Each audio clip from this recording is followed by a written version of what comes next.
శ్రీమాత్రే నమః. అందరికీ నమస్కారం. మార్గశిర మాసంలో శుక్లపక్షంలో వచ్చే ఏకాదశి పేరు ఏమిటి? ఆ ఏకాదశిలో వ్రతాన్ని చేయటం వల్ల కలిగే ఫలితమేమిటి? ఆ ఏకాదశి యొక్క కథ ఏమిటి? వీటన్నిటి గురించి మనం ఈ వీడియోలో పూర్తిగా మాట్లాడుకుందాం. ఇక ఏమాత్రం ఆలస్యం చేయకుండా కథలోకి వెళ్ళిపోదాం. ఓం నమో నారాయణాయ.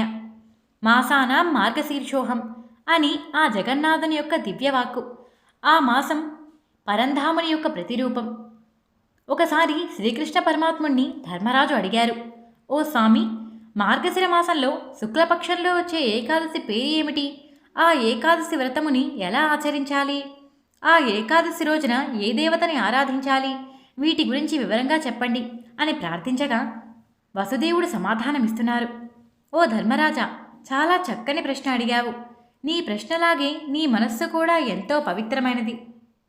మంచి ప్రశ్న అడిగితే సమాధానం చెప్పకుండా ఎలా ఉంటాను? తప్పకుండా చెప్తాను. భక్తి శ్రద్ధలతో ఆలకించు. నాకు ఏకాదశి తిథి అంటే ఎంతో ప్రియమైనది. ఈ తిథి యొక్క దేవత మార్గశిర మాసంలో ఏకాదశి రోజు నా శరీరం నుంచే పుట్టింది. 3 లోకాలలో చరాచర ప్రాణికోటిలన్నిటిలో కూడా మొట్టమొదట ఏకాదశి దేవత మార్గశిర శుక్లపక్షంలో ఏకాదశి రోజున నా శరీరం నుంచే పుట్టింది. దానివలననే మోక్షదా ఏకాదశి అనే పేరు వచ్చింది. మార్గశిర శుక్ల ఏకాదశి రోజున మహాభారత యుద్ధం ప్రారంభమైంది. ఆ రోజునే శ్రీకృష్ణుడు అర్జునుడికి గీతోపదేశం చేశారు. కాబట్టి ఈ రోజున గీతా జయంతి అని కూడా జరుపుకుంటారు. ఈ రోజున దామోదరుణ్ణి భక్తి శ్రద్ధలతో షోడశోపచారాలతో పూజించాలి. పూజకు చివరలో గీతం శ్రావయామి అని పుష్పాలను వదలాలి.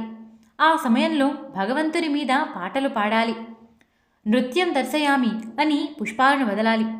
నృత్యాన్ని వచ్చిన వారు ఉంటే భగవంతుని ఎదుట నృత్యాన్ని చేయాలి. ఇలా దేవుణ్ణి మెప్పించటానికి మంగళకరమైనవి చేయాలి. సుమంగళి స్త్రీలు మంగళహారతులు పాడాలి. ఈ ఏకాదశికి పురాణాలలో శుభప్రదమైన ఒక కథ ఉంది. దాని గురించి కేవలం విన్నంత మాత్రమే వాజపేయ యాగం చేసిన ఫలితం సంపూర్ణంగా కలుగుతుంది. ఈ వ్రతాన్ని చేసిన వారి తల్లిదండ్రులు, వారి యొక్క సంతానము అంతా కూడా నరకంలో బాధపడుతూ ఉన్నా సరే వారందరూ కూడా స్వర్గాన్ని చేరుకుంటారు అనడంలో అసలు సందేహమే లేదు. పూర్వకాలంలో ఎంతో చక్కగా అత్యంత రమణీయమైన గోకులము అనే ఒక నగరం ఉండేది. దానిని వైఖానసుడు అనే మహారాజు పరిపాలించేవారు. అతడు ఎంతో చక్కగా రాజ్యాన్ని పరిపాలించేవారు. ఆయన క్షత్రియుడే అయినప్పటికీ ఎంతో దయాహృదయంతో ఉండేవాడు. రాజ్యంలోని ప్రజలందరినీ కూడా అందరినీ తన బిడ్డలలాగే చూసుకునేవాడు. అంతటి గొప్పవారు. ఆయన